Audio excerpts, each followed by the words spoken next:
Good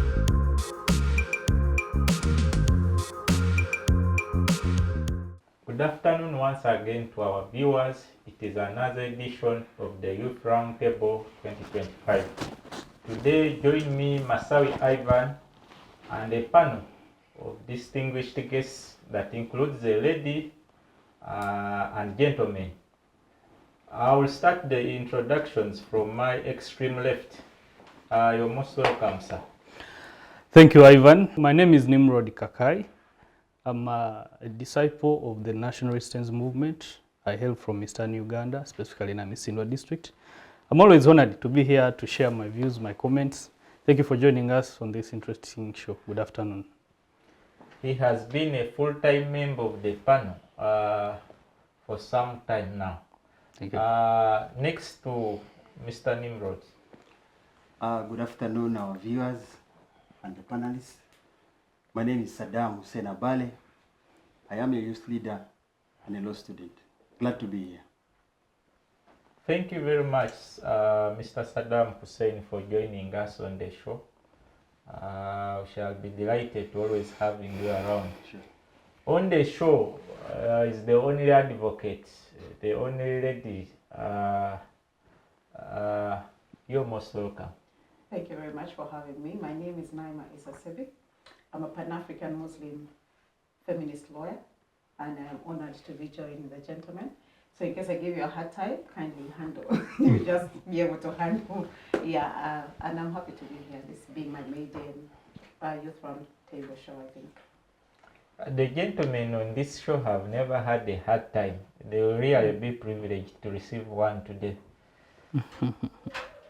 Next to me, you're most welcome, sir. Thank you very much. My name is Henry Raymond Kalungi.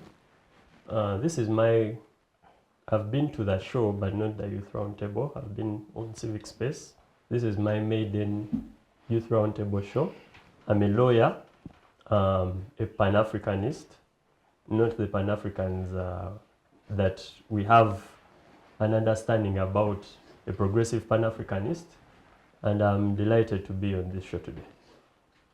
Thank you very much for those brief introductions. I will start with you, Henry Raymond Kalungi.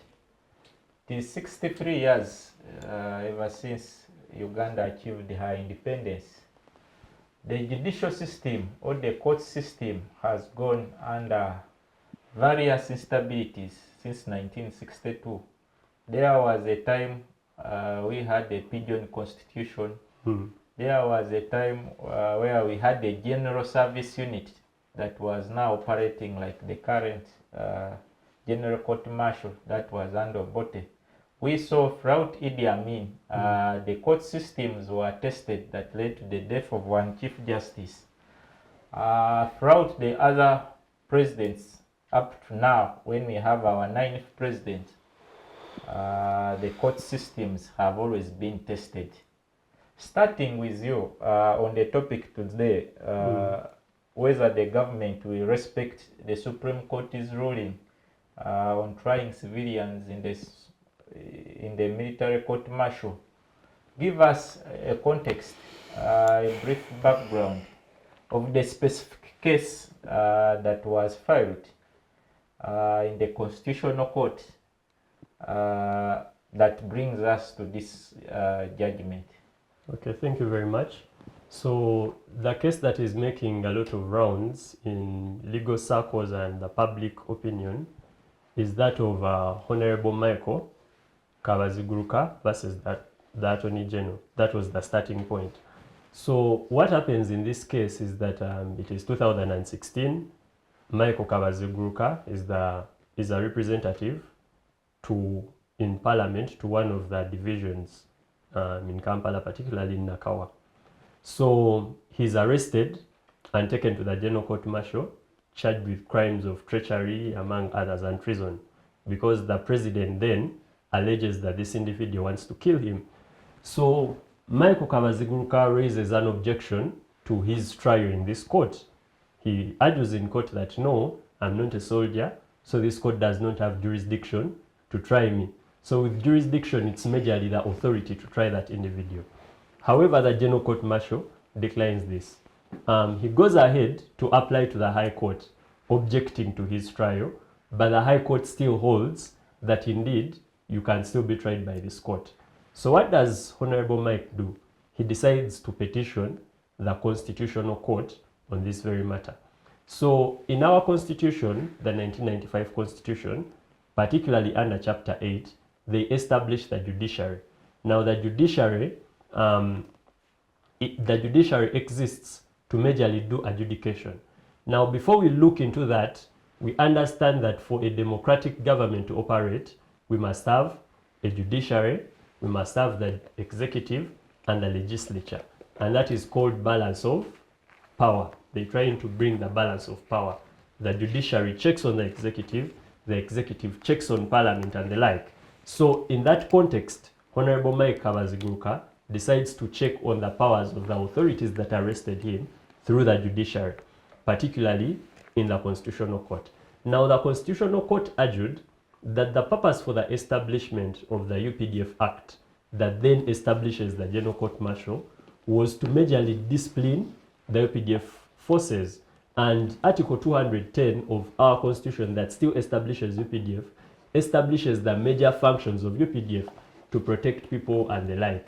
And majorly, the existence of that court was to promote discipline in the service. So the Constitutional Court in 2021, in a very famous ruling, holds that civilians should not be tried in the General Court Martial, which was a judgment in favor of Honorable Mike Kabaziguruka. However, the Attorney General did not agree with that very ruling. And you know, under Chapter 8 of the Constitution, we have the High Court, the Court of Appeal that sits as the Constitutional Court, and the Supreme Court. So the highest court in Uganda then happens to be the Supreme Court. So the Attorney General petitions or appeals to the Supreme Court, and that is when the matter becomes AG versus Honorable Mike Kabaziguruka, not the other way around. So the Supreme Court holds that indeed, first and foremost, it holds that there is no fair trial that can happen in a court martial. Why? Because you're the arresting person, you're the prosecuting person, and again, you're the person judging me. And furthermore, you're a serving soldier that is appointed by the president that can be accusing these very people in these courts. They also hold that indeed, many people in these general court martials do not even have the legal knowledge or the legal expertise. Thank you very much. Let me cut you short. Yes. For giving us a context to the discussion today. I come to you, Madam Naima, in respect to the verdict. We were privileged as Ugandans to see a Supreme Court bench basically dominated by ladies who gave a very substantial judgment in regards to the case. To a young Ugandan, a youth outside there, what do you think they can pick? First of all, given your seniority on the panel today, what do you give of the verdict of the Supreme Court? Thank you very much for the question. So I'm not going to use legal terms because I'm speaking to people who are not lawyers, and so they need to understand. Including myself, yeah. Clearly. So basically what the Supreme Court ruling stands, what it states is, I'm going to give a good example of a company that has been established in a community. And so this company has been established in a community to ensure protection of the people, they say the security guards, right? And so in the security guards company, there's a disciplinary committee that has been established to check the discipline of the staff of the security company, to make sure that they are not misusing the power they have because they're holding guns to protect the people in the community. And so for that company to then go and arrest a person who's wearing a t-shirt that has a logo of that company, or them saying it's because you associate with the people, or since we are the ones protecting you, then if you fault, we are going to bring you in the company and discipline you. That does not make sense. So that is what the court-martial, the interpretation of this judgment is to me. So if you are a security company or a security organization supposed to protect the citizens of that country, you have no right to try me as a citizen of that country under your disciplinary committee. Like the judgment said, the martial court is looked at as a disciplinary committee for the army. So it is not a court of judicature as established in our constitution. So what it basically means that if you're a citizen, you are not governed by the laws of the UPDF or the policies of the UPDF, because those policies are for the UPDF army, people who are swearing to protect this country, to protect me. So you cannot be the prosecutor of your own case. You know, you cannot come and tell me, since you're a citizen, I'm arresting you. It's like a boss in a company saying, you have faulted, they sit in that disciplinary hearing, you know, and do whatever it is. Like there's no fair hearing. They're not doing it from a point of no bias. You know, they are doing it because they feel you are guilty immediately. So for the citizens, what the court is saying is, as the security, you need to keep in your lane, and as the court, we have the mandate to try the people. So in case you have any issues to do with the law or you're in conflict with the law, we have courts that have been established by the law of the country where you as a citizen have to go, and the principles of fair hearing have to be practiced for you to get a fair hearing and judgment for your case. Basically, that's it. Thank you very much. Coming to Saddam Hussein, known for being a president by name, what does this verdict mean for the courts or for the judicial system in Uganda? At some extent in the future, we shall discuss the government's response as the topic. But from your context, what does it mean from the sides of fundamental human rights? Because we know there are already people like one of Council Aaron Kiza who are serving a sentence. What does it mean for people who have already been sentenced via the same court? What does it mean for those who are serving sentences already in the same court? Thank you so much. My colleagues have ably stated the law as regards the matter at hand. Now to your question, first of all, this judgment is not going to take a retrospective approach, meaning those who are already serving, those who are subject to the proceedings before the General Court Martial and already serving their sentences, they have no right of appeal as regards this very matter, or they have no means of recourse, meaning they will be allowed to serve their sentences because this judgment will not take a retrospective approach, but rather a prospective approach, meaning cases that are pending before the General Court Martial, that is number one, either had partly or they have never kicked off before the General Court Martial by the declarations of the Supreme Court. And by interpretation, that means those very victims whose cases are before the General Court Martial are supposed to be transferred if they are not serving soldiers of the UPDF. Those cases are supposed to be transferred to the normal civil courts of competent jurisdiction. So colleagues like Counsel Aaron Kiza, by the virtue of that judgment of the Supreme Court, they will serve their sentences, then at the lapse of their sentences, they will be released because it is not taking a retrospective approach. These are sentences that have been passed and the victims have already convicted. Where my interest here is the court has been analyzed or assessed not to have capacity to try them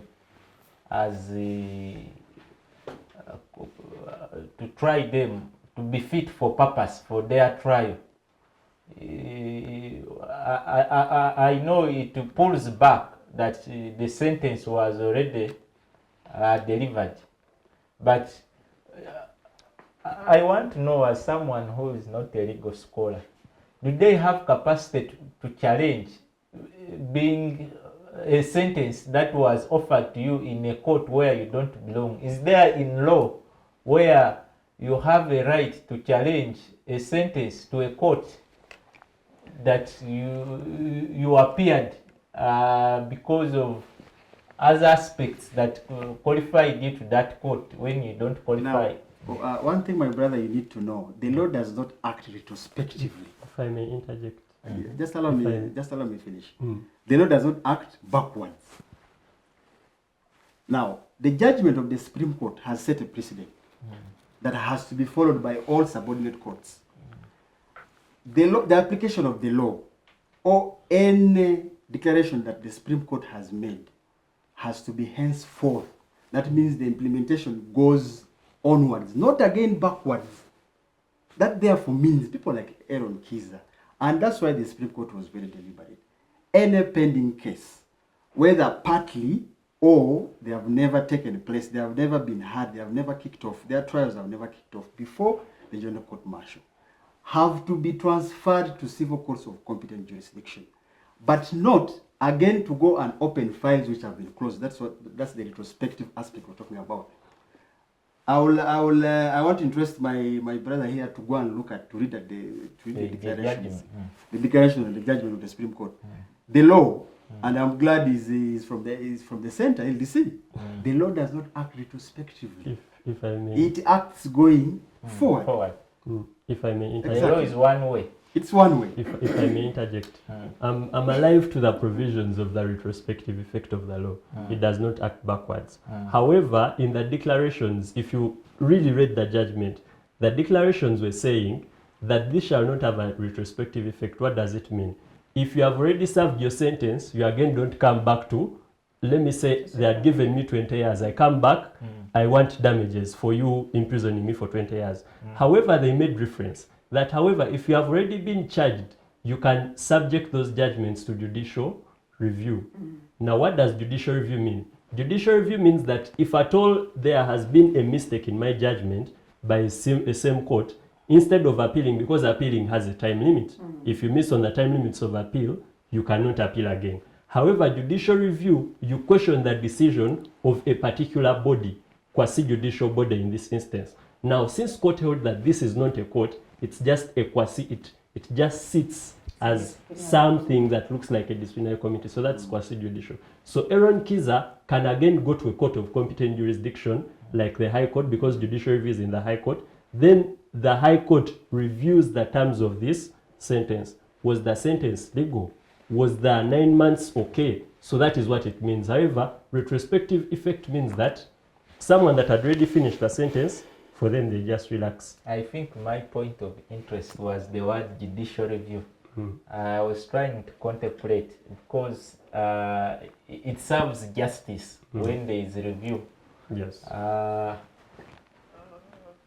Mr. Nimrod Kakayi, we have heard from our colleagues from the law sector.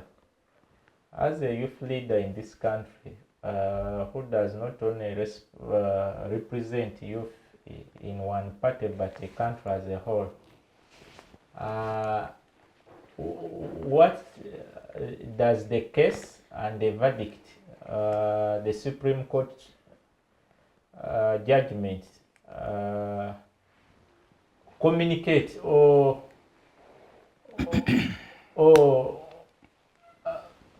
portray to you as a person? I know at one instance we are going to discuss the president's statement towards the case, but first give me a preamble before that statement came out. As a young leader and as a law-abiding citizen, I believe you're law-abiding. You're not like other people who may not be law-abiding. Yes. Wow, thank you. Was that necessary? Every Uganda, I think, should be law-abiding. There are those who are not. I remember, I think in December, we came here on this same panel, and by that time I was privileged to sit with you as a panelist. We talked about the court martial issues. And my opinions were based on, as a lay Ugandan, as a peasant, as someone who has never been to a law school, what comes to my mind when I hear about this whole thing. And even today, I may not differ so much from my previous comments. I will, first of all, I congratulate the legal fraternity for the milestone they have achieved in regards to this case. I think it's a big progress for them, because it has been a very big issue for a very long time for the Supreme Court to decide on the fate of Ugandans when it comes to the court martial issues. And the conversation and discussions in that regard have been so prolonged. And I'm happy that at least now there's a precedent set and the Supreme Court did its part. And I congratulate them. They have demonstrated that this country, particularly this government, has built institutions, and institutions like the judicial part of it that is independent, that it can even give their opinions, and that is it.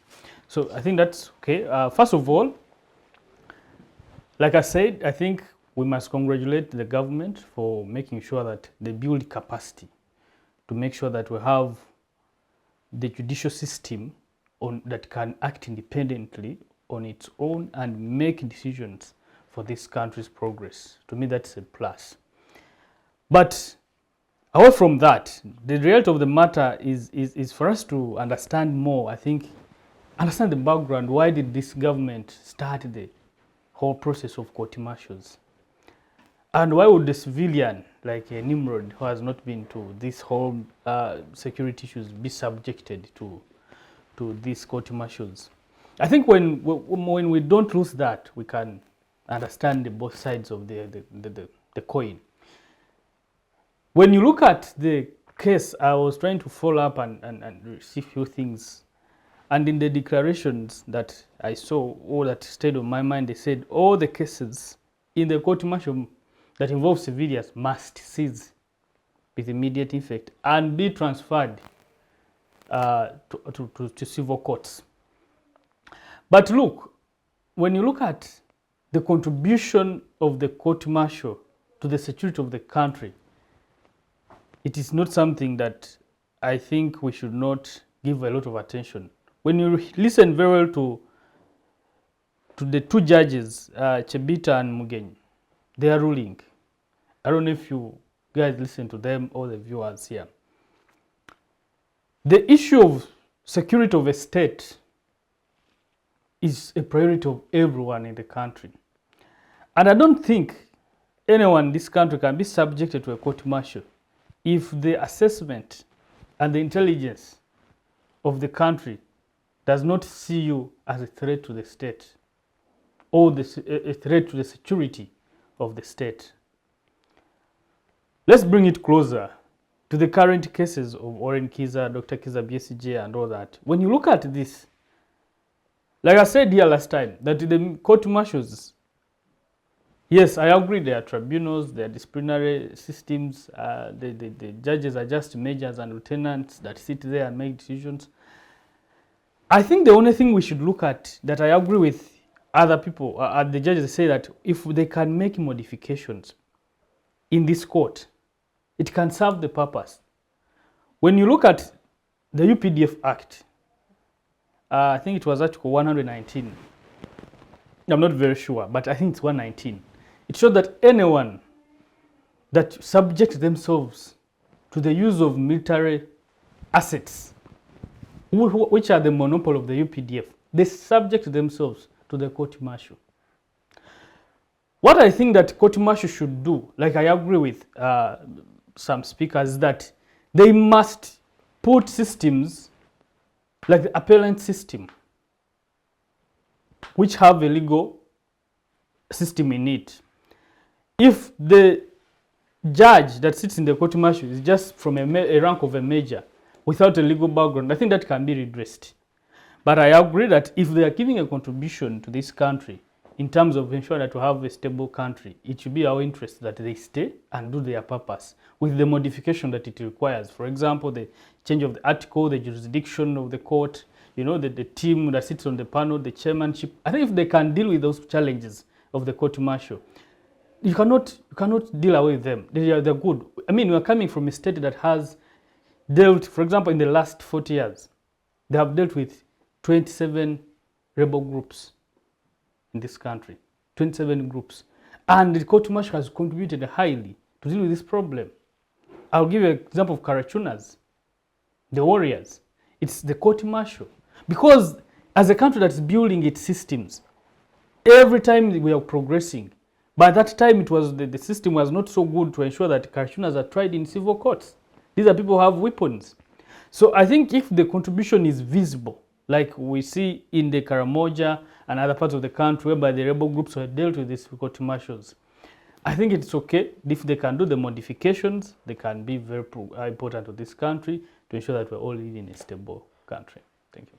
Thank you very much for that context. And in this next segment, I'll start with you. Thank you. Your party chairman, who also serves as the president of this country, did release, I don't know whether I should call it a letter or a statement, because it has two languages, it has Luganda and English. Is a communication, so you fail to whether you group it as an informal or a formal letter. Because the keywords like Vazukulu are nowhere in English. In his letter, he just gives the very preamble of giving his objective of setting up the military court martial. Countries, even here, even if we took East African community, they are faced with similar challenges. Part of his objective was that, taking a case study of Karamoja, there were no courts. Okay, courts were there, but magistrates feared to go to Karamoja to do what? To take on them. To hear those cases given the insecurity. Issues of security are issues of the executive, is why he led the UPDF to fight and see that they restore sanity. Where does this leave the issue of people misinterpreting the court martial as a duplication of courts? Because to him, he felt he wanted to see that, I'll quote one of his statements. He said, this is a method which we the freedom fighters support because it reinforces the civilian judicial system to defend the lives of our people against criminals armed with guns. In that statement, he said he wanted to offer a ground for quick judgment but defend.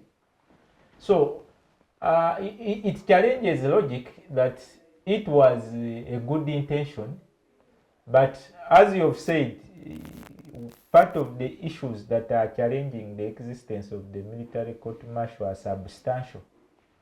Its composition and its substance in form of capabilities.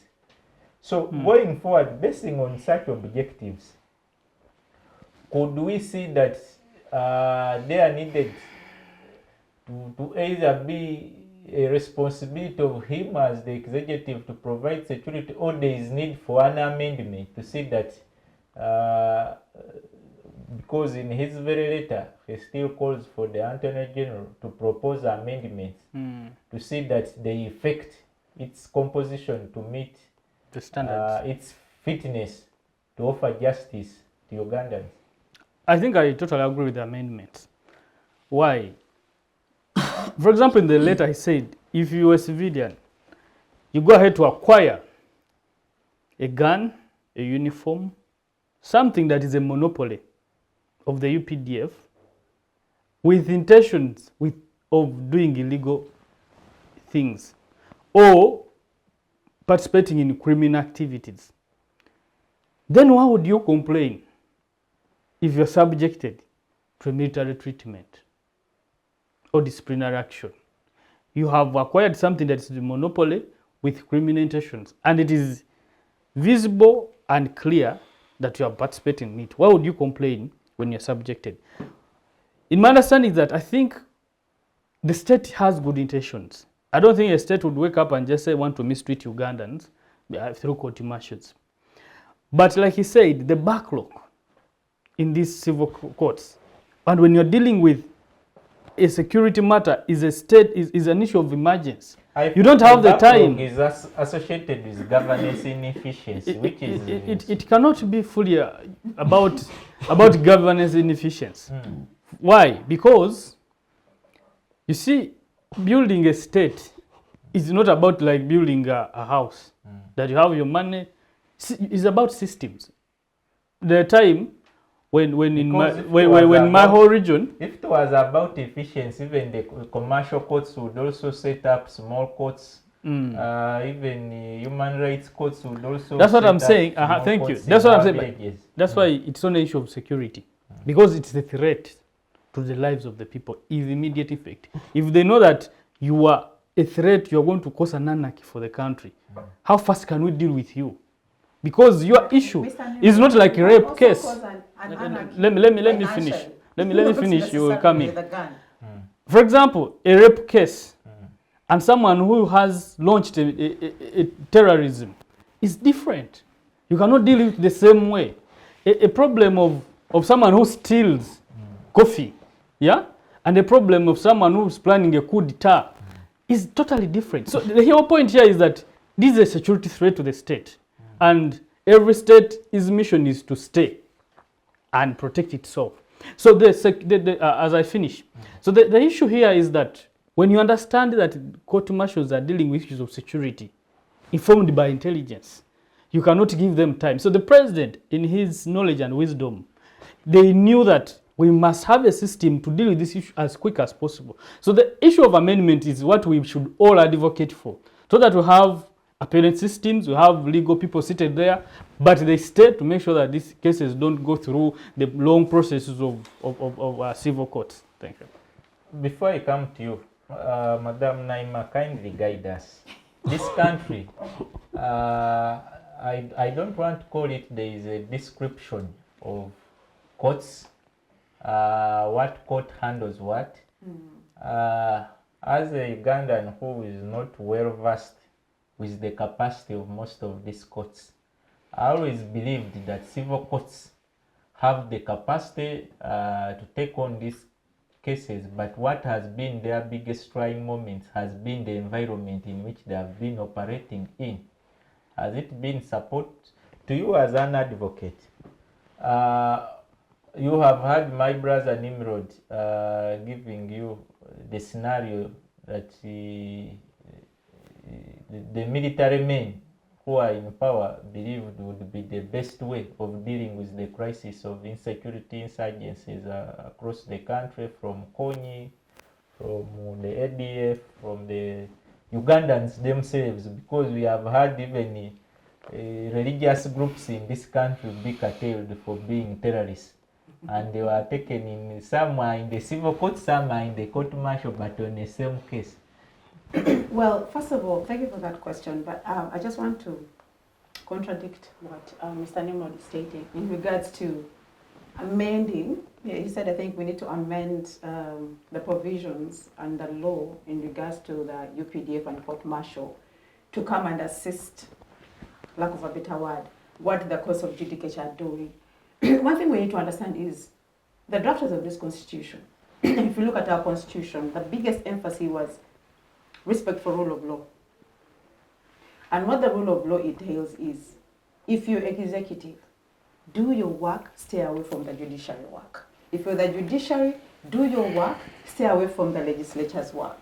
So if we are coming to amend laws to allow a security organ to come and do the work of the judiciary, I know we have wrecked and defiled the constitution, but this will be now sodomizing the constitution, for lack of a better word. You cannot say that because there is a backlog of cases in the courts, then the military should step up to come and help. Yeah, he spotted the insecurity in Karamoja. Is that the judiciary's responsibility to create security for this country? No. If you are failing as the security organs to provide security for this country, then we should start questioning your existence for security. Like, why aren't you providing security? If there are courts that are being failed to be established in Karamoja because of insecurity, that is not the judiciary's problem. It is a problem of the what? Of the security. And so amending the law, what I would advise, amend the law so that the line is clear, there's a black and white, or where the security stops and where the judiciary starts. That would be the only solution. We have seen the army invading court when a ruling has been passed for people to be released and people are rearrested in court. So if we put a law to allow them to do that, then why are we having the judiciary? And are we a democratic country if we start going to that extent? We will be going back to the 70s regime where there is no rule of law. So we need to respect rule of law as a country, as citizens in this country, and know that security, your job is to provide security and protection for the citizens. And things to do with the law should be left to the people. Lawyers spend years to study and understand the law. So you will not tell me a major general who has not even been for 2 years or half the years the lawyers have spent to understand and study the law should come and decide on matters of law. But Doesn't Council, make sense. I think if I may just, before you ask me the question, I think Nimrod's point was ideally to stick to the declarations or the judgment of the Supreme Court, which therein embeds the aspect of moving amendments to the UPDF Act. Of course, in itself, the setup of the General Court Martial, without doubt, you can't dispute that he has contributed in terms of, that's what he was trying to say. Yeah, I will respect Yeah, in terms of, not that to now allow the UPDF partly take the role of the judiciary, no, but to things to do with things that are entirely their monopoly. I respect that. Move an amendment to allow them deal with such culprits. I think precisely that was his point. Yeah, and I agree on that. So if you want to be the military, you should be tried by the military. If you're going to be a rebel, and there is proof that you're a rebel. Yes. But there is using that with hidden agenda. Like I see a group of youth coming to discuss, those ones seem like rebels. No, that's why I believe there should be an appeal system. That if there's, you are saying you're a rebel and I'm not, For the it to system be an can work. appeal system, I think it should first be a court. It should be a court. But if it is not yet a court, Then we we can't should not reach be to the trying level of citizens. Yes. I want to come to you, Mr. Saddam Hussein. The chairman of your brother and the president of the Republic of Uganda, he states in his second paragraph, however, on getting back to Kampala, I was sorry to hear of a wrong decision by the Supreme Court in the matter of firearms armed civilians being tried by the military court martial. A lot of Ugandans have come up to criticize this statement as being an attack on other organs of power. The little the Ugandans know about President Museveni that he did not attend any law school anywhere. And he's also a casual Ugandan to the law who should fit under the laws of this country. He's using statements like wrong decision, do not only attack the organ of government in the form of judiciary, but also people in the case, and also sends a bad image to Ugandans about such judgments. What is your take on that? Thank you. I think for starters, the president of this country, the fountain of honor, let us treat him like any other citizen. Because I want to presume that is his opinion. Like he disagrees with the opinion of the You Supreme treat Court. a president like any other No, citizen. like his No, but the opinion. reality is that is his opinion. That We is must his treat opinion. it He is entitled to his opinion. like his opinion, not a decision. You get it? It's not a decision, but it's his opinion. Yeah, He you feels should agree with that the Supreme Court did not do justice in his opinion.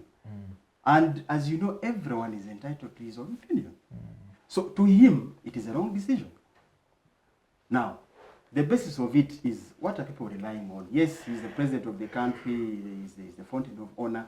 So from your question, the expectation is the larger population expected him to say, okay, it is okay. But you see, him being a chairman of a ruling party of this country, and him being as one of the people who fought for freedom in this country, he understands the genesis how exactly the court martials were put in place.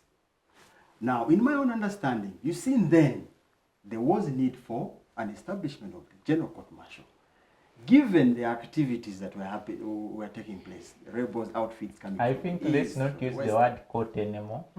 Tribunal. Tribunal, okay. Okay. A tribunal, a quasi-tribunal. Just like how the Supreme Court stated it. So, in my own view, people should treat that like the president's opinion. It's not under any obligation to say, hey, I agree. He can disagree with the opinion of the Supreme Court. Right to be dissatisfied. Exactly.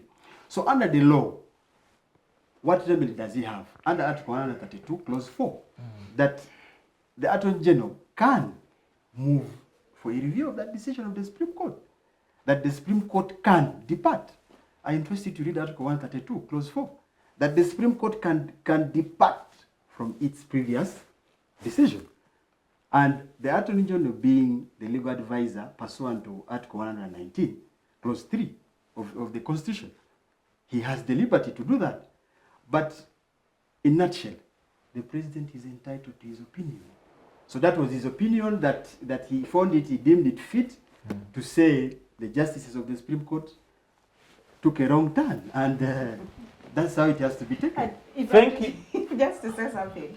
You Before see, we go for he the has break an and Henry opinion, will but for start him being us. the fountain of honor and giving such an opinion to the public, it seems like he is doubting the eligibility and the capacity of the justices. To make it worse, a chief justice of this country. You see, it is now the interpretation of different people. We shall come Which is back- also our opinion. We shall Which is also come- my we opinion. shall Which you're come back entitled to to. the rule of Which you're entitled interpretation. to. Let's go for a short break, and Which you're after entitled our to. break, Yes, we yes, shall yes. continue with the show. Thank you.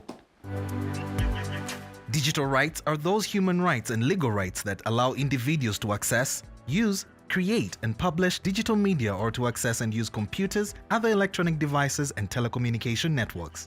Digital rights include a right to freedom of expression, information and communication through technology, a right to privacy and data protection, a right to credit for personal works, a right to universal and equal digital access, a right to identity, a right to anonymity, a right to be forgotten, and a right for protection of minors, among others.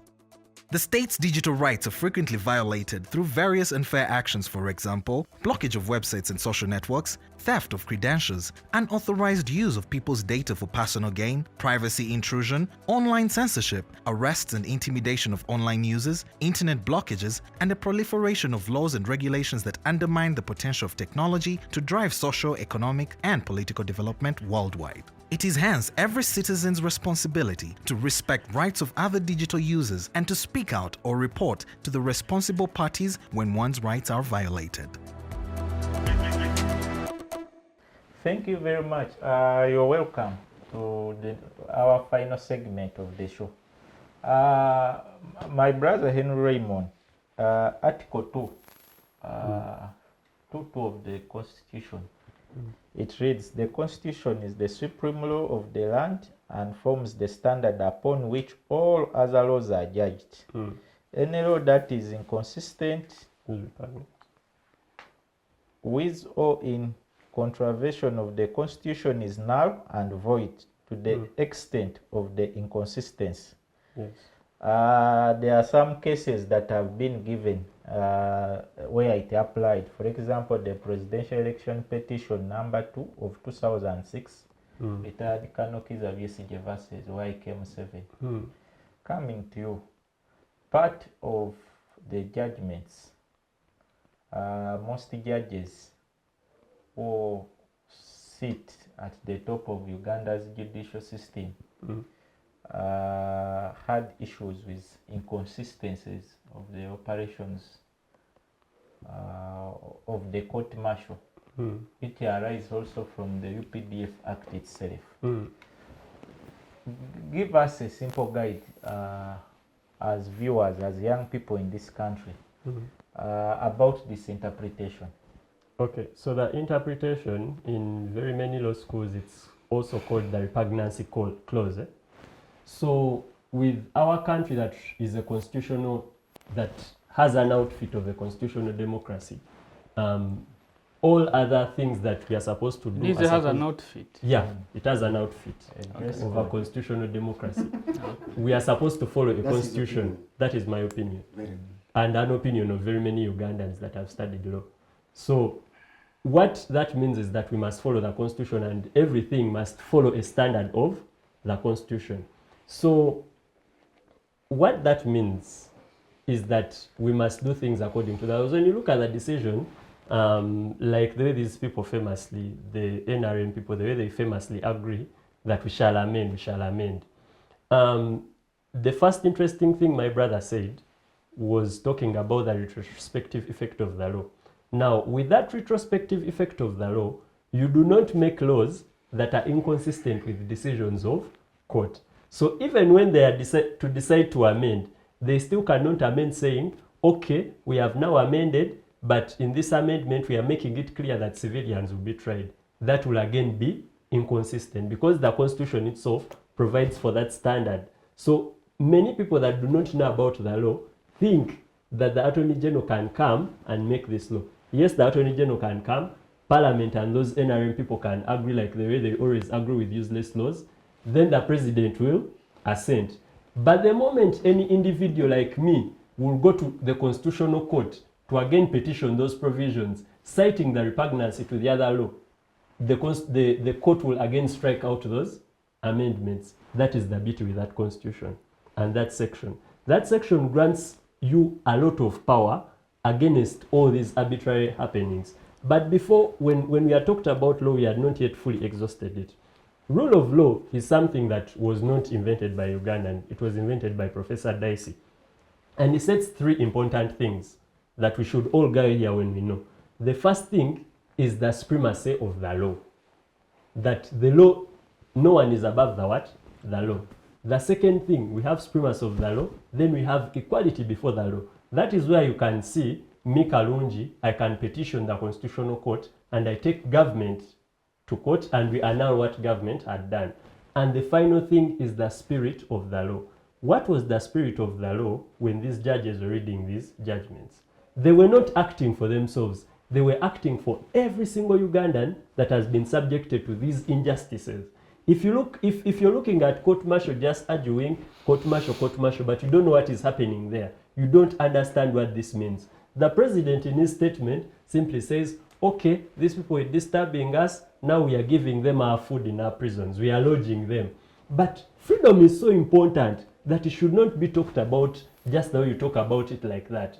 The day you wake up in the morning and sleep in a prison, they put you on a funny floor, they tell you sleep, that is when you know the importance of freedom. If at all we have these outfits that tend to make citizens lose their freedom simply because they believe they had a gun. If you look at what happens in these courts, you remember the case of Kyagulanyi. They bring out guns, funny guns, fabricated evidence. There is no tenet like in normal courts. You can question the evidence. In this court, you can't question the evidence. So it is so important that we maintain our freedom. And actually, that article of the Constitution of the Repugnancy Clause is so important that it helps us and prevents us from these arbitrary actions of some certain overzealous individuals. Thank you very much, Henry. In the very order, I'll come to you, our sister and the only advocate on the show, Please stop saying that. to give us the little I know about the law of done business law. Article 8A of the Constitution as amended is instructive for the applicability of these objectives.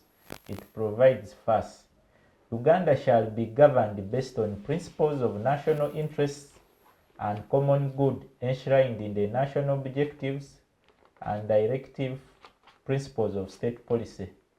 Parliament shall make laws for purposes of giving full effect to clause 1 of the article. So,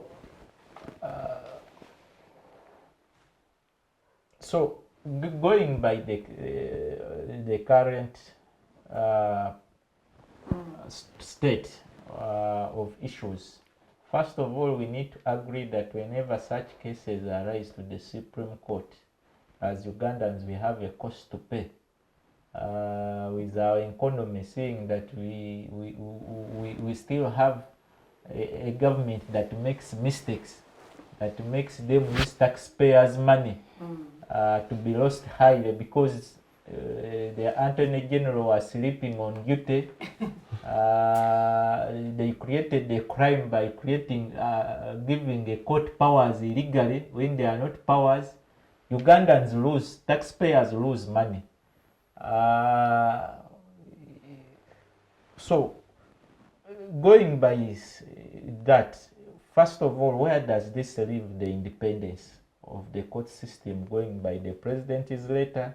But also, where does this leave the state of constitutionalism, going by Article 8A, where there is still a very big debate about national interests and common good?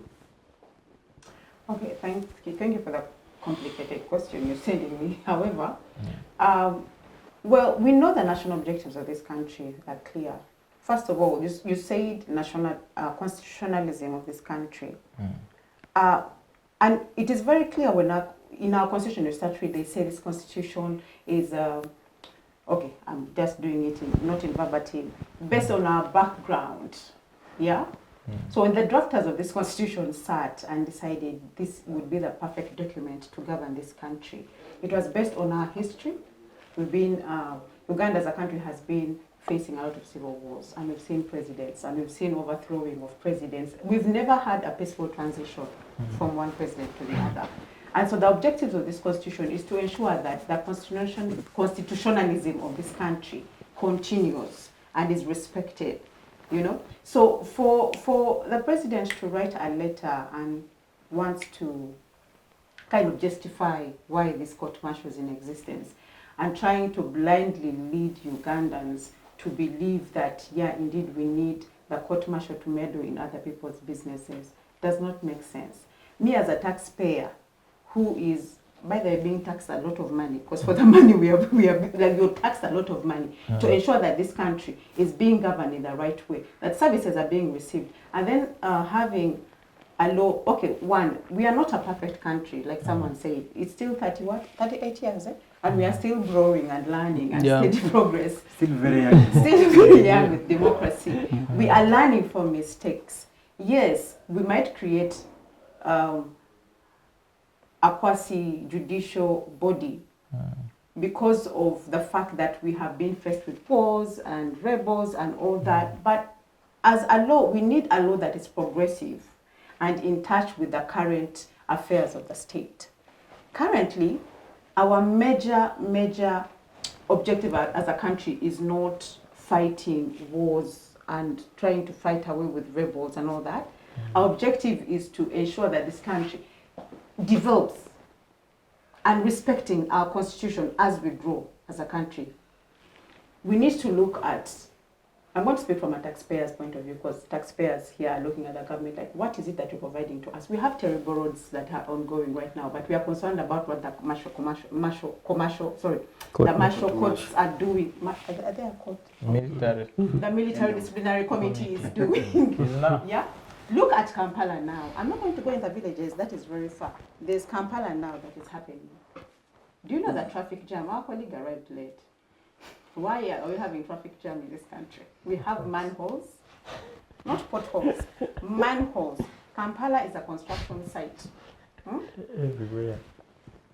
Roads are closed. If I'm to say that I have to be somewhere, like you have to plan 3 hours ahead to get to Kampala, which is just like 10 kilometers from where you're staying. And we are concerned about what the rebels, which we've never seen, minus Kony and Lapena, is it Lapena? Era, I have never heard of any other rebels in this country, but we're still concerned about rebels. Instead of being concerned about the state of affairs of the people now, what is our economy looking like? We are being taxed left, right, and center. We are not seeing the services. People are dying in hospitals because there's not enough medication, but we are concerned about funding a court martial that is not benefiting this country. It is not a court. Okay, the disciplinary committee of the army that is not beneficial to this country. I'm thinking the president should really appreciate the the pronouncement of the what? Of the Supreme Court. Yet, you might not agree what they're saying, but we think they are the people who are more knowledgeable about the Constitution and interpretation of this Constitution. And as a president, you ought to be guided by the Supreme Court on what needs to be the law. So for the parliamentarians or whoever is thinking, or the Attorney General, that they think they're going to use this opportunity to go and move a bill, like someone said, nonsensical bills that are passed, that we don't understand what they're going to mean to me as a country, as a citizen of this country. We should focus more on laws that are going to protect the citizens of this country in relation to our national objectives. We are having national, development plan 6 that is going to be launched. We don't even, actually I might even think this is a plot, that they're twisting us to not focus on what is important as citizens of this country and just look at the Supreme Court and the madness that is going on, and we forget the laws that are going to be passed that are nonsensical. But national development goals, it is meant to help me and you. But let me tell And you therefore, that is a discussion for another day. Not even 15% of that goal has been achieved for the past ones. So we don't know what this new one will bring that is new. My brother Saddam Hussein, this panel is always mixed with those who have read old enough and us who are young. Appeal number 1 of the 2002 Supreme Court, Paul Kawanga Semogere versus the Attorney General. The ruling was the rule of harmony, completeness, and exhaustiveness has to be taken into account. The rule is to effect that the entire Constitution has to be read together as an integral whole, with no particular provisions destroying the other, but each sustaining the other. Part of the issues causing misinterpretation is not the judgment, but us non-legal scholars' consumption of the judgment. To a young viewer out there following the show, who may be misinterpreting, because even the president is right to also question the interests of the court martial that they of the Supreme Court. At the end of his letter, he says the white system, it is influenced by the white system. It contradicts with the statement of our history. It constitutes with looking in our constitution in terms of your interests, but not as a whole. Kindly guide us, especially the young people. What should be the benchmark of young people having belief or faith or trust in the independence of such judgments, but also institutions in the country as a whole? Thank you so much. I think for starters, our Constitution under Article 128 gives the judiciary independence. And specifically under Clause 1 says it will not be at the direction of any other person, be it the president, be it the attorney general, be it any other person. And no wonder that's why. You see, many before the judgment had said so many things. The justices are going to say A, B, C, D, but they proved so many people wrong based on their judgments. Because many expected, and I want to say the expectation is based on what has been happening previously, that they expected them to side with the given party, but which didn't come to pass. So they actually proved that indeed Article 128, Clause 1, is actually an article which is working. So in terms of the interpretation, for me and the ordinary Ugandans, you see, we have rules of interpretation. One of it is the literal rule. That means you interpret the words the way they are.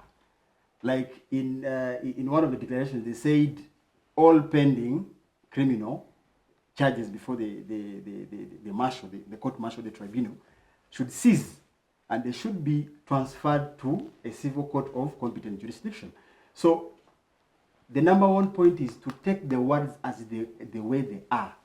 That means, indeed, those cases have to be transferred, the literal meaning of it. Now, as regards having faith in these institutions, I think I want to appeal to us. You know, people can make statements like my colleagues here are saying useless laws, but they very well know a law is always made to solve a given issue, which is the mischief. There could be a mischief somewhere, and that therefore entails the processes of making the laws until it is passed. As to whether there is good faith in it is a question of another day. We can discuss that in another forum, whether there was a good faith in it, whether it was rushed, to follow the due process, but that is a topic for another day. But the most important thing is to have faith. And I want to use this very judgment as a testimony that many people have been proved wrong with the perception they had before they will take a given side. But the judges have stood their ground and said, look here, the proceedings, the trials before this tribunal is unconstitutional. And from the little interpretation of it, that is how we should take it. It is unconstitutional. And I want to believe that the powers be will oblige by that. And then, as is recommended, the necessary amendments will be made. And I think the matter will be put to rest. Thank you very much. Coming to you, Comrade Nimrod. Yes. Today has really been a very interesting show, in line with us who have no history in law school. I will drive you a little backward to the president's letter. Yes. In his third last paragraph, the judges interpret the laws. Let therefore the Attorney General propose the amendments to the Constitution of the laws to help our judges in the future from interfering with the useful self-protection instrument for the country, and also remove any irrationalities, if any. If jurisdictions in the Western countries can provide for a man can marry another man, or a woman another woman, why can't ours provide that a criminally minded civilian that acquires a gun for criminal intentions be tried in a court-martial? Back to some of our judges, the rape, corruption, etc. cases are tried in military courts to protect the institution of the army. The guns armed illegal operators should be tried initially in military courts to protect the society. I think there is a lot of controversy in the letter about the composition of duties. As a Ugandan, as a leader, and as a disciple of President Museveni, the President Museveni, we know if he can amend the constitution to just get 2 coffee beans or a coffee sack, we can't really underestimate that he will not amend it to fit interests of the gun that he understands more than the coffee he amends. So, do you see going forward the Attorney General proposing amendments basing on the judgment? First of all, to see that if there is a challenge to the military court-martial for after these amendments have been done, the law that will be amended in Parliament will take into account all the loopholes that annulled it as void and null, as unfit for purpose of its operations. Thank you. I think like we said here, my brother here said that we must take into account that is his personal opinion. And as a head of a state, he has a responsibility that was given to him by Ugandans to give his views and guide the country at all costs, even if you like it or not. In his wisdom, he says that the court-martial protects the society. You should not miss that. And Ali had said that this him, not society. You see, that's where you miss the point. When you center the discussion on his personality, you politic it, every other. then you miss the point here. Okay, why was Matthew now put in court martial? Michael, sorry. I'm saying, It was to protect him, not the society. how? Because it's... Kabaziroka's case is against trying to do what? Yeah, To do but what? the first case... I what think when you happened- protect the You president, know, protect offenses Uganda against as the a state. whole. You know, Which offense? When Did you he protect face the against President president, Museveni? It is also Uganda who needs protection like all Uganda. Not the No. ordinary Ugandan, he's the president of this country. no, you No, see, he's you don't miss the equally- point that he's the fountain of honor. Absolutely. And when you miss it, you lose it. And the case was not about Michael versus Museveni, Yoweri Kaguta Museveni. It was the state. So he doesn't protect himself because this thing would outlive President Museveni. I said it here one day that as people are speaking against this whole thing, we should advocate to make it better. Because tomorrow and the other day, there will be another head of state facing these same challenges to protect the society. And they will go through the same challenges.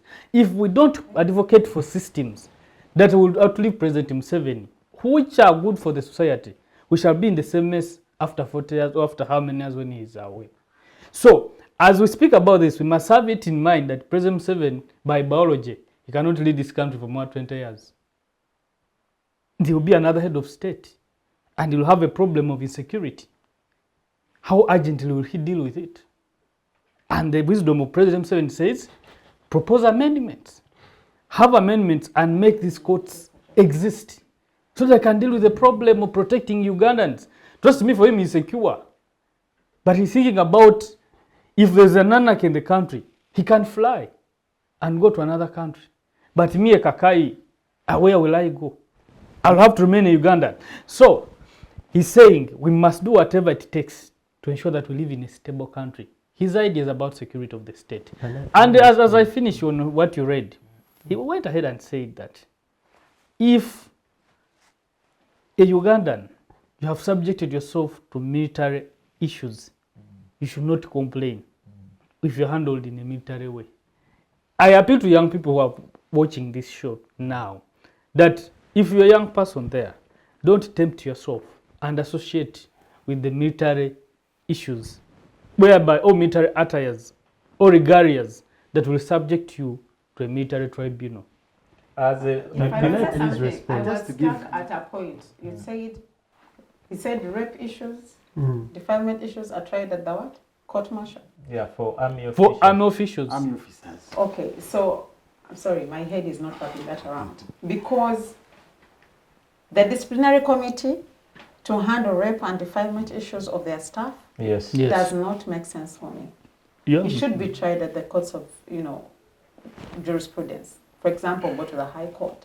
Because the disciplinary committee has no I Those are think choice. if serving- we those are question the serving sense of the officers. court Those are martial, serving okay, Even the if you're a former. serving officer, you My brother, You see the reason because Before you Can go I into such please- details, you Can shall I not- let me just say one thing. You Let me can just say say one one thing. word, Educated. You Saddam. see, we must understand You the come logic in. behind Mm. that. You see, ladies and gentlemen, Army officers are special. no country progresses Mm. when the national security is not is in tatters. People who are above the We have our neighbor here.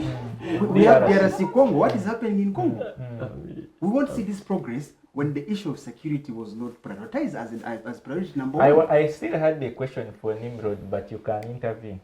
Now, my biggest problem that I'm failing to understand here, all these arguments you are trying to make to justify whatever is happening, is that we are missing on the main point. First and foremost, in 2005, I was 5 years then. In 2005, Yeah. You were 5 years. yeah, in 2005, Then you don't deserve to what be- happened was the Black Mamba instance.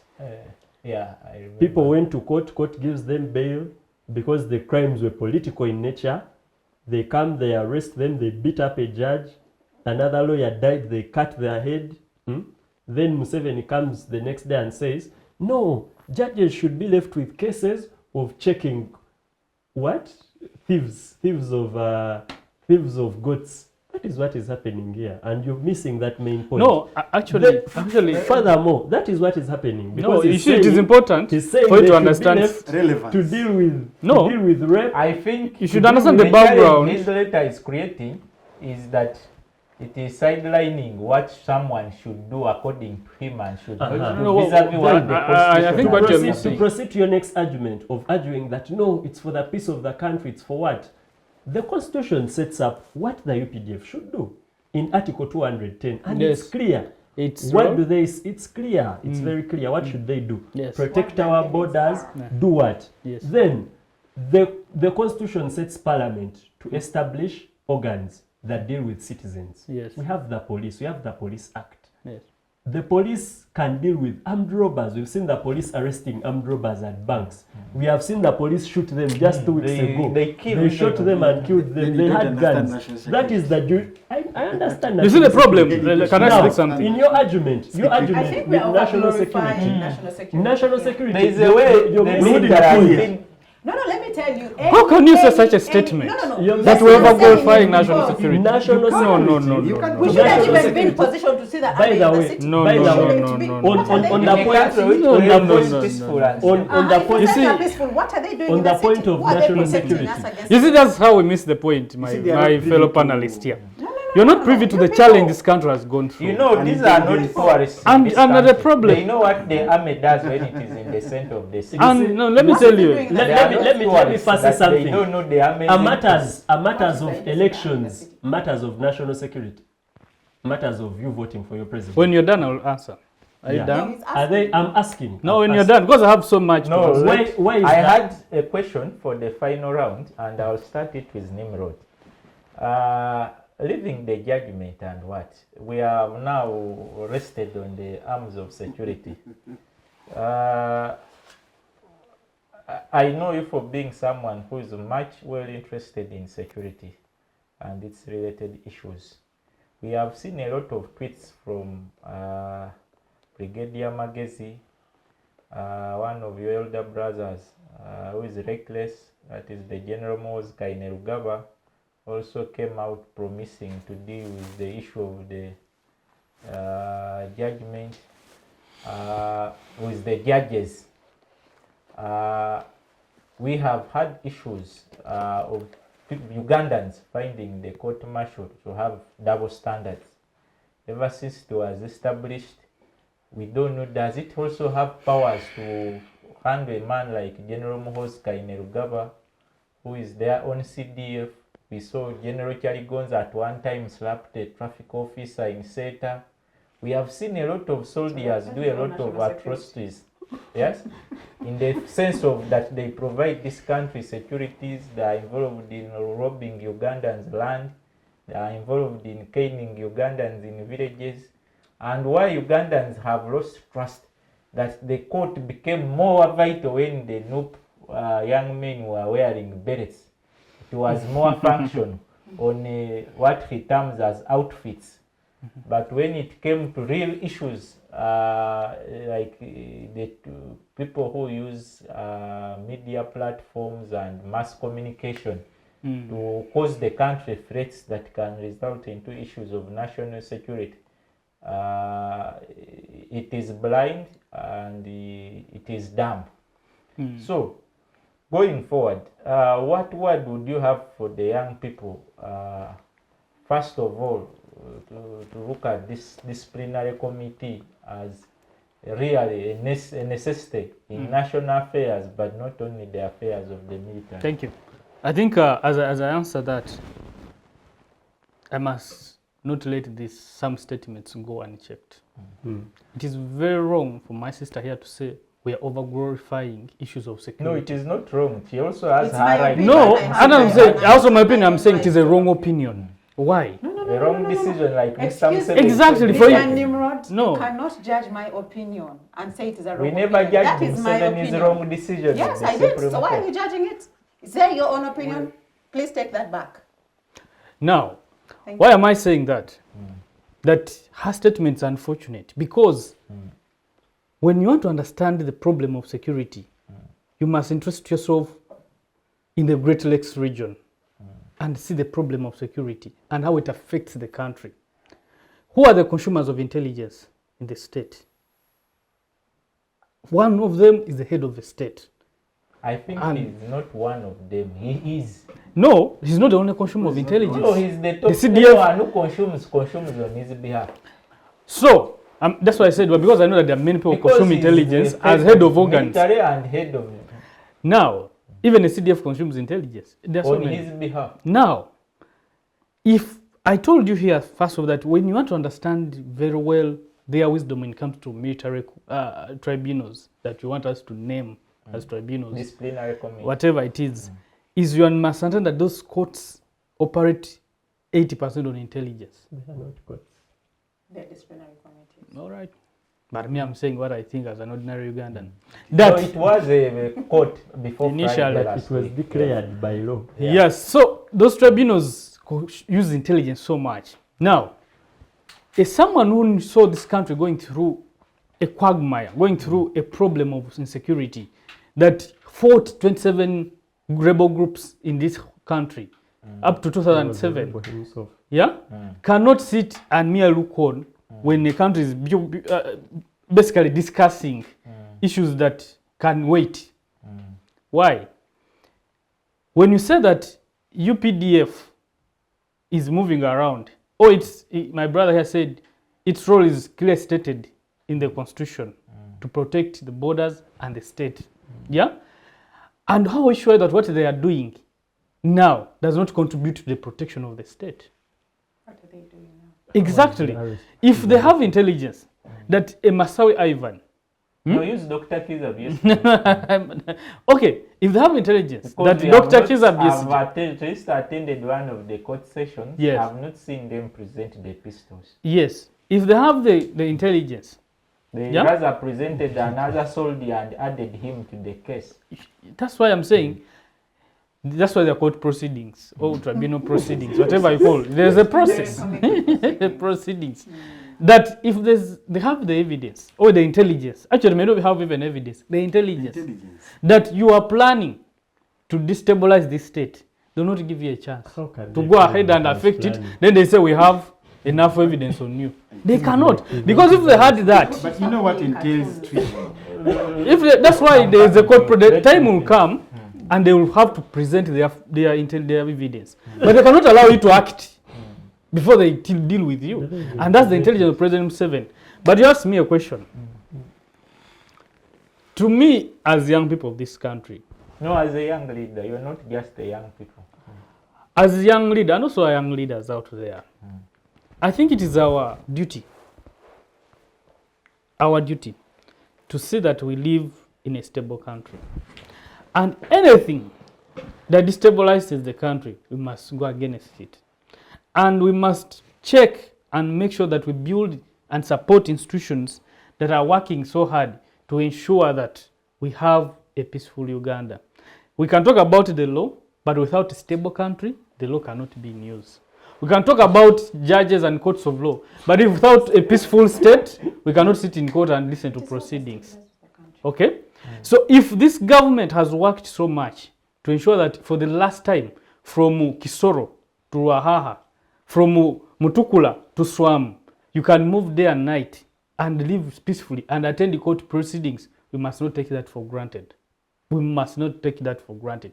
Because one day, one time, we can be like Sudan, South Sudan, can be like Congo, can be like Somalia, can be like another state, Iraq. We can be there. So we cannot allow ourselves to be there.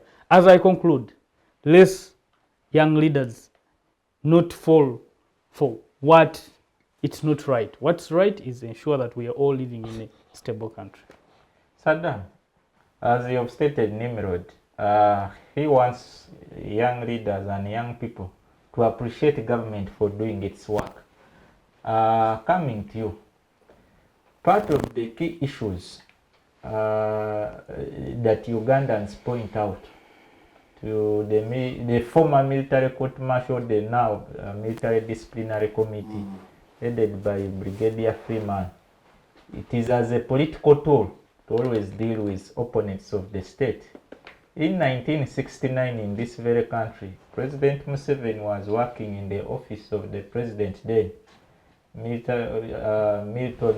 Dr. Milton Obote. There was a general service unit that tried majority of Baganda who were not because of the fact that the president then was unpopular in Uganda, that used the same mechanism because that general service unit was in the very shape of the general court martial. It was headed by army men that were appointed by the president. We have seen the key figures in this court have always been people who are around politics. We now see currently the latest case before its abolition was Dr. Kiza Besigye. We have seen the former IGP, General Kale Kaihura. We have seen former CDFs like Tinia Funza. But we have also seen people from the public, people from the various political parties. We did have a comrade who was there for over 8 years waiting for a sentence. So, if we are looking at effectiveness or efficiency in saying that there is justice in the country and it is timely but also substantial, going by the evaluation of the military court, it has not provided so, given how we have always seen their courts taking cases around, and by the end all these individuals most times have been set free. We now went to the issue of costs, where my sister told you that whenever we have costs for interests that are not in line with national objectives, they keep the country in debt, because part of the departments this country spends heavily is the Ministry of Defense. Going forward, where do you think the court systems in this country, in alignment with tribunals, can create efficiency in promoting justice? Thank you. I think let me add my voice on the issue of national security. We'll disagree on so many things, whether the government is working, whether the roads are okay, whether we can disagree on so many things, and some of the issues are debatable at a given point of time. But you see, the component of security, national security, is an issue no one should take lightly. It is the reason why we have the liberty and freedom to do every other thing we want to do in this country. Therefore, we shouldn't take it lightly, because when it blasts, it will not know you, it will not know me, it will not know a person who is putting on a yellow shirt, a red shirt. It will take all of us. So therefore, it is a component we must really hold dearly to ourselves. Now, on your question, you see, if you've said so many, but let me add up the dots. As to whether the courts have only picked on political figures and is used as a tool is a question we can debate.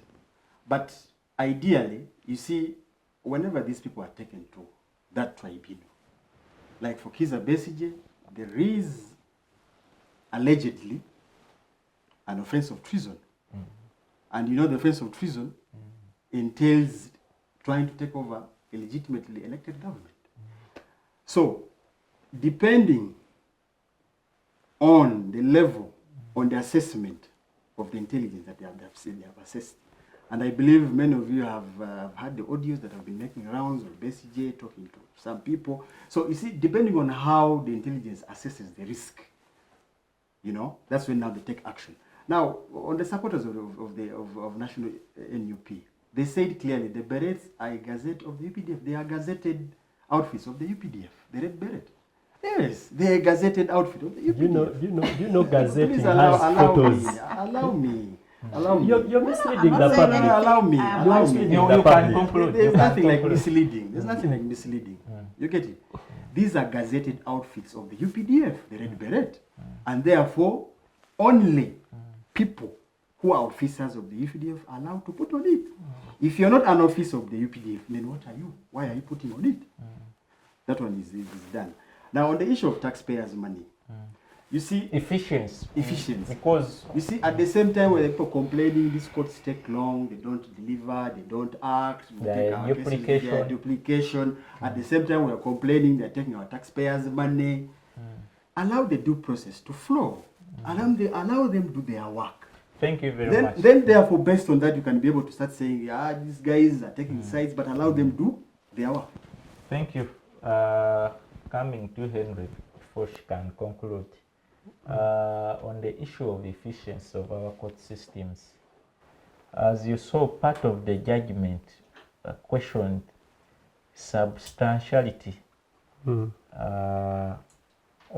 the military court martial.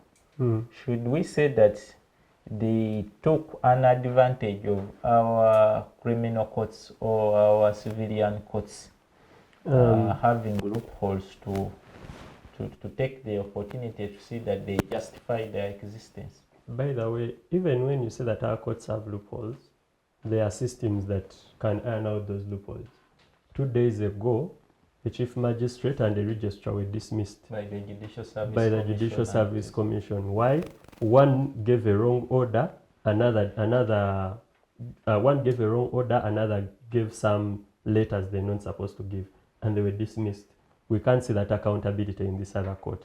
The second thing, if you add your case backlog, the Chief Justice from Odoki to the current one, we have to even Katureve, their argument was not on the fact that they can't deliver.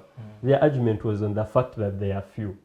If you look at Kampala and Wakiso, they all use one. At some point, they never had the Supreme Court building. They didn't have a Supreme Court building. That is not about their individual capability. It is about the systematic failure to put in those. Every time the judiciary goes to Parliament and they want their budget increased so that they can at least have 2 magistrates in every sub-county. At least they have a chief magistrate in every district. And this does not happen. What does Parliament do? They increase the budget of UPDF. So you can't say that it's the incapacity of the judiciary.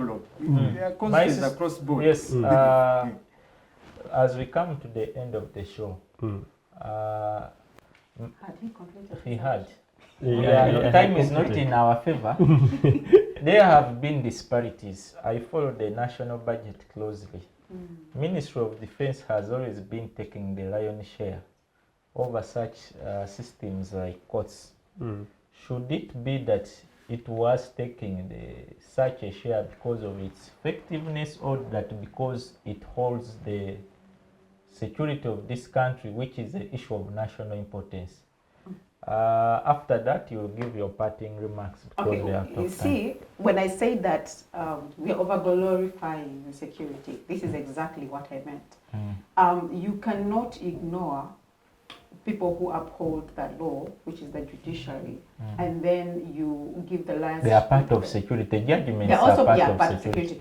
One, if you have a functioning law, if you have citizens respecting the provisions of the Constitution, if you have institutions abiding by the provisions of the Constitution, then you do not need security that is going to be manning the citizens of its country. You need security that is going to protect aliens from invading this country. And that does not require them to take the largest share of the budget. You need systems that are going to enhance. Me sleeping at night is not what I want. You tell someone, a mother who is sick with a child who has malaria and has no medication for that, and she has to part with a lot, even sell her small hut for her to be able to access medical assistance. And then you're telling me that UPDF people are like buying tanks of the war, we don't know which one we are fighting. Because the budget, they're building roads in DRC. Do you know when? Let me submit, I let you submit, thank you. They are building, war with who are we offending? You can't tell. So we need to prioritize. Priority here is key as a government. What do the citizens of this country need? Do we need army officers in the city slapping traffic officers who are trained to actually man citizens? And you're letting people who are trained to kill show them that they have the authority, they are above the law, because they have a budget that supports them to do that. The only way you can discipline these people is cutting their budget. and making them know where they're supposed to. Like if you respect the constitution and outlines what your role is as a security personnel, you know where you're in the supposed to interest stop. of time, we shall begin our parting marks of the show. Personally, as a host, I appreciate you very much for alluding to our invitation. So we shall start from here at the center. Seriously. Okay, the parting remarks I have for the young people is we have a law in this country, we have the constitution that provides what our roles are, what people's roles are in this country. And having a Supreme Court as the judiciary that can pronounce itself on the law, that has to be respected, abided to. And yeah, the disciplinary committee, like it said, it is stated, has to know where the boundaries are. So as young people, we should not be blinded by the fact that national security is very, very, very, very important, more important than other things. I think they are equally as important as other institutions, and we need to respect that as citizens and know what and who to hold accountable in regards to our constitution. That's all I can say. Yes, my brother Saddam Hussein, we parting remarks. Thank you so much. I appreciate you for the invite. I would still want to emphasize that we can agree on so many things, but there are issues which we can have consensus on, and one of it is national security for sure. Shall always invite you back. It is an issue we should not bring down to the level of the other issues. It is very, very, very, very important. Now, some of the acts done by these people in uniform, those are individual acts which we can't put on the whole UPDF. Like a UPDF officer slapping a policeman, ideally, and you want to blame UPDF for that? You see, it is an individual, and how sure there are no disciplinary proceedings We have going not on? seen it like we are saying for So, citizens. those are individual issues which will be dealt at an individual level, but not institutionalizing it to look as if it is the institution that is permitting such acts to happen. I think our institutions are law-abiding, and I want to urge that we all be law-abiding. Government has priorities, and it is based on their priorities that they will allocate the budget accordingly. Good enough, you think, but they are. Thank you very much for listening. Thank you very much for having me. My parting shots, first and foremost, I do not like the characterization that people give us of being young people. We also have a stake in our That's country cool. because we are the future and the future is today. Your voice matters, your opinion matters. And the other thing, rule of law is so important. Do not let anyone show you that they are more equal than you. Do not listen to those statements like those of Animal Farm. We do this for your own good. You know, this one is always right. Do not listen to that. And the other thing, conclusively, the issue of this issue we are having, general court march and the like, why it is so important is that it is threatening the authority of those that have been oppressing us for a very long time, as they now see that the people and some organs of their personal own government are willing to disagree with them on their opinions. And that is right. So I encourage you to have hope, and at some point we shall overcome, which is very soon. The old man of the show. Thank you. It's always a pleasure to come on this very, very important show of the young people in the country to give our contribution. To my fellow young people out there, my appeal to you is that we can disagree and talk about the law. We can talk about the judiciary system, but don't allow yourself to be used or to put yourself in a position that will subject you to a military tribunal. It is unfortunate. Do whatever it takes to make sure that you don't appear there, because when you appear there, we shall also just talk about you here and you'll be the one taking in the cost. I appeal to you as I conclude. I appeal to you that the schools are begun. Encourage your communities as young leaders to make sure that we go and make use of free education that is given by this government. Thank you. Yes, once again, that has been the Youth Roundtable. Great appreciation to the production team, Center for Constitutional Governance. See you again next Wednesday. Thank you.